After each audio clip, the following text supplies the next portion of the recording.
મિત્રો, વિપક્ષના કોઈ માણસો એ પોલીસને દલાલ કે એમના માટે કોઈ આકરા શબ્દોનો પ્રયોગ કરે તો પોલીસને બહુ ચચરે છે અને ઘણીવાર તો એટલું ચચરતું હોય છે કે આઈપીએસ ઓફિસરોનું એસોસિએશન કોઈ નેતાની વિરુદ્ધમાં ચૂંટણી પંચને ફરિયાદ કરવા જતું હોય છે. પણ ભયંકર દલાલીનો ગુજરાત પોલીસના એક જિલ્લાના પોલીસ કર્મીઓનો દલાલીનો એવો ભયંકર કિસ્સો તમારી સમક્ષ ઉજાગર કરવા માંગુ છું કે તમે માની નહીં શકો. ગઈકાલે ગીર સોમનાથ જિલ્લાના કોડીનાર તાલુકા પંચાયતના કોંગ્રેસ પક્ષના 13 ઉમેદવારો પોતાની પત્ની, બાળકો, મા બાપ, ઘર પરિવારના લોકો સાથે દ્વારિકા દર્શન કરવા ગયા હતા.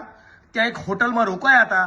તો ભાજપને તમે કેમ વોટ નથી આપતા એવું કહીને બધા જ લોકોને દ્વારકા પોલીસે આખી રાત ઇલીગલી લગભગ કિડનેપ કર્યા હોય એ પ્રમાણે ઉઠાવી લેવા. મોટો પોલીસનો કાફલો હતો. એ બધા લોકોને દ્વારકા પોલીસ ઉપાડી ગઈ. ગઈકાલથી કોંગ્રેસ પાર્ટીના મિત્રો એ સતત જિલ્લા પોલીસ વડાને બધા સાથે વાત કરવાનો કોશિશ કરી રહ્યા છે. એ માણસ બિલકુલ ફોન નથી ઉપાડતો. આખી રાત સુધી આ 13 ચૂંટાયેલા કોંગ્રેસના જનપ્રતિનિધિઓના પરિવારજનો ભયંકર ટેન્શનમાં રહ્યા. હું પોતે 1:45-2 વાગે સૂઈ ગયો છું. અમારા પ્રદેશ પ્રમુખ આખી રાત જાગતા રહ્યા. એટલે છેલ્લી કક્ષાની હરકત ઉપર રાજ્યની પોલીસ ઉતરી આવી છે.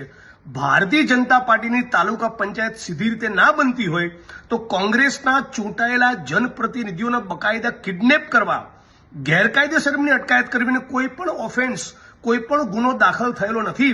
છતાં દ્વારકા પોલીસ એ કોડીનારના બધા માણસોને ઉઠાવી લે એ કેટલી નીચ કક્ષાનું કૃત્ય છે એની આપણે કલ્પના કરી શકીએ છીએ. આવતીકાલે કદાચ અમે રાજ્યના પોલીસ વડાને મળવા જવાના છીએ. પણ રાજ્યની જનતાએ જાગવાની જરૂર છે કે કઈ હદે ભારતીય જનતા પાર્ટીની દાદાગીરી, હિટલરશાહી અને પોલીસ દમન એ ગુજરાતમાં વધી ચૂક્યા છે. હું માગણી કરું છું કે આ તમામ પોલીસ કર્મીઓની સામે કિડનેપિંગ અને એકબીજાના મેળાપીપણામાં જે કિડનેપિંગનું કૃત્ય કર્યું છે એનો ફોજદારી ગુનો દાખલ થવો જોઈએ.